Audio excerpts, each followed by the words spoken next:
Today we start Hindi chapter 12 रानी। चालू करते हैं। ये महादेवी वर्मा ने लिखा है और नीचे से ले लेते हैं। यहाँ रानी नामक की घोड़ी उनके दो साथी निकी और रोजी के साथ आई है। अब ये जो रानी नामक घोड़ी है जो निकी और रोजी के साथ में आई है सम्मिलित है, जिसका बड़ा मार्मिक और भावुकतापूर्ण शैली में चित्र अंकित किया है। ऐसा लगता है ये नेवला, यह कुत्ती और यह एक घोड़ी हमारे सामने ही है। अब यहाँ पे ये है कि जो निक्की है और रोजी है, ये एक नेवला और एक कुत्ती है, तो घोड़ी हमारे सामने ही है। पशु पंछी और निर्दोष भोले ऐसे प्राणियों के प्रति महादेवी का स्नेह है और प्रेम झलकता नजर आता है। अब बोल रहे हैं इन जो प्राणियों के प्रति जो महारानी वर्मा है उनका प्रेम झलकता है। अब चालू करते हैं चैप्टर। रियासत होने के कारण इंदौर में शानदार घोड़ों और सवारों का अधिकय था। इसके अतिरिक्त हम अंग्रेज़ों के बच्चों को छोटे टटुए या सफ़ेद गधों जिसकी जाति के संबंध में रामा ने हमारा ज्ञानवर्धन किया था। अब ऐसा है कि ये अंग्रेज़ वाला टाइम चल रहा था जब अंग्रेज़ लोग राज कर रहे थे। तो पहले क्या था कि जो गधे होते थे छोटे से सफ़ेद टटुए, उन्हें बोला जाता था, पर घूमते देखते थे। रामा की कहानियों में तो राजा अपराधियों को गधे पर चढ़ाकर देश निकाल देता था।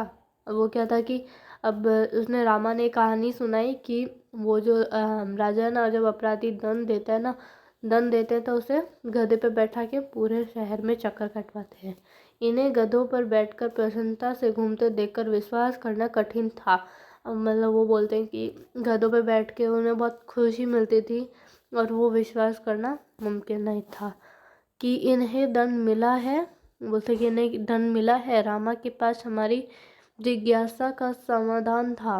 इन्हें विरासत में गधे पर बैठने का दंड देकर भारत भेजा गया है। मतलब ऐसा बोलते हैं कि गधे के ऊपर बैठकर विरासत में भारत भेजा गया है, क्योंकि वहाँ यह वाहन नहीं है, ये साधन नहीं है वहाँ पे। एक दिन हम तीनों ने बापूजी और को मौखिक स्मृतिपत्र मेमोरेंडम दिया कि हमारे पास छोटा घोड़ा न रहना अन्याय की बात है। मतलब छोटा घोड़ा उनके पास होना चाहिए था, यह अन्याय की बात है। यदि अन्याय बच्चों को घोड़े पर बैठने का अधिकार है तो हमें भी वह अधिकार मिलना चाहिए। अब वो बोल रहे हैं कि बच्चों को घोड़े पर बैठने का अधिकार दिया है तो हमें भी मिलना चाहिए। बापूजी ने हंसते हुए पूछा, सफ़ेद टट्टू पर बैठोगे? तो बापूजी है उन्होंने कहा रानी वर्मा को कि क्या आप सफ़ेद टट्टुए पर बैठोगे? तुम कहो के साथ ठेलमटाल के उपरांत मैंने अंगुआ होकर गंभीर मुद्रा में उत्तर दिया, सफ़ेद टटुआ तो गधा होता है। अब जो रानी वर्मा उन्होंने बोला कि जो सफ़ेद टटुआ होता है वो तो गधा होता है, जिस पर बैठकर सजा दी जाती है, उस पर बैठकर सजा दी जाती है। पता नहीं हमारे ज्ञान के वजस्त्र सत्रोता रामा को बापूजी ने डांटा या नहीं। अब जो उसके बापूजी थे उन्होंने डांटा कि नहीं डांटा वो तो नहीं पता, परंतु कुछ दिन बाद हमने देखा कि एक छोटा सा चॉकलेटी रंग का टट्टू आंगन के पश्चिम वाले बरामदे में बांधा गया। अब ये जो चॉकलेटी से रंग का एक टट्टुआ था, गधा बरामदे के पश्चिम वाले इलाके में बांधा गया। बरामदा तो घोड़े बांधने के लिए बनाया नहीं गया था। अब ये जो बरामदा है वो घोड़े बांधने के लिए नहीं बनाया गया था। अंत बाहर से टट्टू को लाने के लिए दीवार में एक नया दरवाज़ा लगाया गया। अब जो टटुआ था उसे अंदर लाने के लिए एक दीवार में एक और दरवाज़ा भी बनाया और उसकी मालिश करने तथा खाने पीने घूमने आदि की उसकी देख रेख के लिए छुट्टन नाम का साई रखा गया। अब वो था कि जो टटुआ है उसके लिए ये खाने पीने उन सब का देखभाल करने के लिए साइज रखा गया, देखभाल करने के लिए केयरटेकर रखा गया। अब तो हम उस छोटे टट्टू से बहुत प्रभावित और आतंकित हुए। मतलब वो सबसे ज़्यादा उससे प्रभावित हो गए कि वो उसे बहुत अच्छा लगने लगा। हमारे तथा हमारे अन्य साथी जीवों के लिए नए मकान में कोई परिवर्तन हुआ, न कोई विशेष नौकर रखा गया। फिर उसके बाद में कोई न तो परिवर्तन हुआ, न कोई नौकर रखा गया। रामा को तो नौकर कहा नहीं जा सकता। अब जो रामा है उसे नौकर नहीं कहा जा सकता, क्योंकि वह तो डांटने फटकारने के अतिरिक्त हमारे कान भी खींचता था। अगर उसे डांटते थे तो वो भी बोलता था, और हमारी खिड़की तक दरवाजे में परिवर्त नहीं हो सकी, जिससे हम रोजी और निक्की यहाँ पे और नेवला और कुत्ती की बात कर रहे हैं, निक्की यहाँ पे कुत्ती है, के साथ कूदने के कष्ट से मुक्त हो सकते। बापूजी से यह सुनकर भी कि वह टट्टू हमारी सवारी के लिए आया है, हम सब 4-5 दिन उससे रुष्ट और अप्रसन्न ही घूमते रहे, परंतु अंत में उसने हमारी मित्रता प्राप्त ही कर ली, और रामा ने उसका नाम पूछने पर ज्ञात हुआ कि उसे ताजरानी कहकर पुकारा जाता है। अब जो रानी थी, ताजरानी थी, उसे ताजरानी कह के पुकारा जाता था। ताजमहल का चित्र हमने देखा था, और रामा और कल्लू को माँ की सभी कहानियों ने रानी के सुख दुख की गाथा सुनते सुनते हम उसके प्रति बड़े श्रद्धेय हो गए थे। ताजमहल जैसे भवन की रानी होने पर भी यह वहाँ से कहानी की रानी की तरह निकाल दी गई है। यह कल्पना करते ही हमारी सारी ईर्ष्या और सारा रोष करुणा से पिघल गया, और हम उसे और अधिक आराम देने के उपाय सोचने लगे। वह इतनी सुंदर थी कि अब उसकी छवि आँखों में वैसे जैसी है। अब वो क्या था, उसका वर्णन किया है यहाँ पे कि रानी कैसी थी। हल्का चॉकलेटी चमकदार रंग जिस पर दृष्टि फिसल जाती है। अब उसका रंग था, अगर क्वेश्चन आंसर में मतलब टेस्ट पेपर में कभी पूछे ना कि रानी का रंग कैसा था, तो उसका रंग था चॉकलेटी चमकदार रंग जिस पर दृष्टि फिसल जाती थी।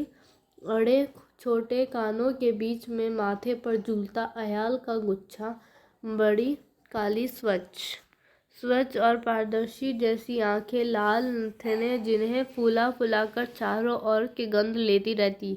अब जो रानी है वो क्या करती कि चारों घूमती रहती थी और अपने आँखों से तो देखती थी वो, और फिर मतलब जो नाक होता है उससे गंध सूंघती थी सब जगह की। उजले दांत और लाल जीभ की झलक देते हुए गुलाबी होठों वाला लंबा मुंह, जो लोहा चबाते रहने पर भी शत विशत नहीं होता था। ऊंचाई के अनुपात से पीठ की चौड़ाई अधिक है। सुडौल मजबूत और पैर और सघन पूंछ जो मक्खी उड़ाने के क्रम में मोरछल के समान उड़ती गिरती रहती है। अब वो बताए कि वो क्या क्या काम करती है यहाँ पे। उस समय यह सब समझने की वृद्धि नहीं थी, परंतु इतने दीर्घ काल में मोरछल के समान उड़ती गिरती रहती थी। उस समय यह सब समझने की वृद्धि नहीं थी, परंतु इतने दीर्घ काल के उपरांत भी समृष्ट पर वे रेखाएं ऐसे उभर आती है जैसे किसी अदृश्य स्याही से लिखे अक्षर अंगीन के ताप से प्रत्यक्ष होने लगते हैं। हम बार बार सोचते हैं कि वह कुछ और छोटी क्यों न हुई, मतलब जो रानी है वो छोटी और क्यों नहीं हुई होती, तो हम रोज़ी और निक्की के समान उसे भी अपने कमरे में रख लेते हैं। रोज़ी और निक्की के समान उसे भी अपने कमरे में रख लेते हैं। रानी को अपने कमरे में ले जाना संभव नहीं था। अब जो रानी है उसे कमरे में ले जाना तो संभव नहीं था।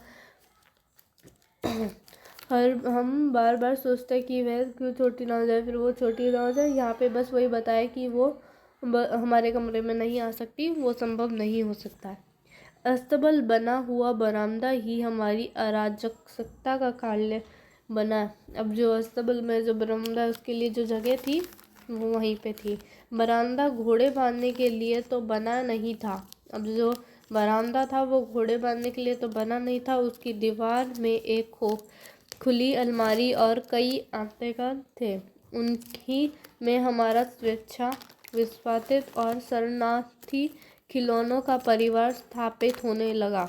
अब जो खिलौने का परिवार वहाँ पे स्थापित होने लगा। रानी के गर्दन में झूल झूल कर उसके कान और अयाल में फूल घुस घुस कर और उसको बिस्कुट मिठाई आदि खिला खिलाकर थोड़े ही दिनों में हमने उससे अपनी ऐसी मैत्री कर ली कि हमें न देखने पर वह अस्थिर होकर पैर पटकने और हिनहिनाने लगती। अब वो बोला कि जब रानी है, जो घोड़ी है, वो क्या था कि उनकी गर्दन पे ये झूलते थे, बिस्कुट खाते थे, मिठाई देते थे उसे और खिलाते थे उसे, मतलब सब चीज़ खिलाते थे वो। और उससे ऐसी मित्रता कर ली थी कि अगर वो रानी उन्हें नहीं देखती थी ना तो फिर हिनहिना उठती थी, वो ऐसा चिल्लाती थी, मतलब वो बोल तो नहीं सकती पर फिर वो ऐसे अपनी भावना प्रकट करती थी। फिर हमारी घुड़सवारी का कार्यक्रम आरंभ हुआ। अब जो उनकी घुड़सवारी है उसका कार्यक्रम शुरू हुआ। मेरे और बहन के लिए सामान्य छोटी पर सुंदर जिन खरीदी गई। अब जो छोटी पर सुंदर जिन खरीदी गई और भाई के लिए चमड़े के घेरे वाली ऐसी जिन बनाई गई जिन्हें संतुलन खोने पर भी गिरने का भय नहीं था। अब ऐसा था कि उसके लिए एक ऐसी जिन बनाई थी जिसमें मतलब उन्हें गिरने का डर ना रहे अगर वो जब रानी पे बैठे तो। बाहर के चबूतरे पर खड़े होकर हम बारी बारी से रानी पर आरूढ़ होते और छुट्टन साथ दौड़ता हुआ हमें घुमाता। अब जो छुट्टन है वो उनकी देखभाल के लिए था एंड वो क्या होता था कि वो उन्हें बारी बारी घुमाता था। तो सवेरे भाई बहन घूमते और स्कूल ले लौटने पर तीसरे पहर या संध्या समय मेरे साथ यह कार्यक्रम दोहराया जाता। अब जब वो स्कूल से आती तब ये कार्यक्रम दोहराया जाता, परंतु ऐसी सवारी से हमारी विद्रोही प्रकृति कैसे संतुष्ट हो सकती है। अस्तबल में रानी की गर्दन में झूल तथा स्टूल के सहारे उसकी पीठ पर चढ़कर भी हमें संतोष न होता। मतलब जो उसकी गर्दन है उसमें झूल के भी उन्हें संतोष नहीं होता, उसकी पीठ पे बैठ के तो भी उन्हें संतोष नहीं होता। अंत में एक छुट्टी के दिन दोपहर में सब के सो जाने पर हम रानी को खोलकर बाहर ले आए। अब जब सब सो गए छुट्टी के टाइम, तब उन्होंने रानी को खोलकर वो बाहर लेके आए और चबूतरे पर खड़े होकर उसकी नंगी पीठ पर सवारी करने बारी बारी से अपनी अधूरी शिक्षा की पूरी परीक्षा लेने लगे। तो वो क्या था कि जब सब सो गए थे तो वो बाहर घूमने के लिए उसके ऊपर बैठ गए और फिर अपनी जो अधूरी परीक्षा थी वो पूरी करने चले गए। ये स्वाभाविक ही था कि ताज रानी हमारी अराजक प्रवृत्ति से प्रभावित हो जाती। वास्तव में तो बालकों में चेतना की विभिन्न स्तरों का बोध न होकर सामान्य चेतना का ही बोध रहता है। अंत उनके लिए पशु पक्षी वनस्पति सब एक परिवार के हो सकते हैं। निक्की रानी की पूंछ से झूलने लगता था। अब जो निक्की है वो नेवला है, रोजी है वो कुत्ती है। इच्छा अनुसार उसकी गर्दन पर उछलकर चढ़ती और नीचे रानी हम सब की शक्ति और दुर्बलता जानती थी। उसकी नंगी पीठ पर अयाल पकड़कर बैठने वाले को वह दुल्की चाल के इधर उधर घूमकर संतुष्ट कर देती थी, परंतु एक बार मेरे बैठ जाने पर भाई ने अपने हाथ की पतली संटी उसके पैरों में मार दी। चोट लगने की तो संभावना ही नहीं थी, परंतु इससे न जाने उसका स्वाभिमान आहत हो गया या कोई दुखद स्मृति उभर आई। अब यहाँ पे वो एक स्टोरी बताइए कि जो रानी वर्मा है वो उसके ऊपर बैठी थी और उनके भाई ने एक डंडे टाइप था वो उसके पैर में मारा तो वो थोड़ा डर गई थी, उसके वजह से वो रानी वर्मा वहाँ पे गिर गई थी। वो मैं नेक्स्ट पार्ट में आपको बताऊँगी कि आगे क्या हुआ था। तो मिलता है नेक्स्ट वीडियो के लिए। Please like and subscribe my channel.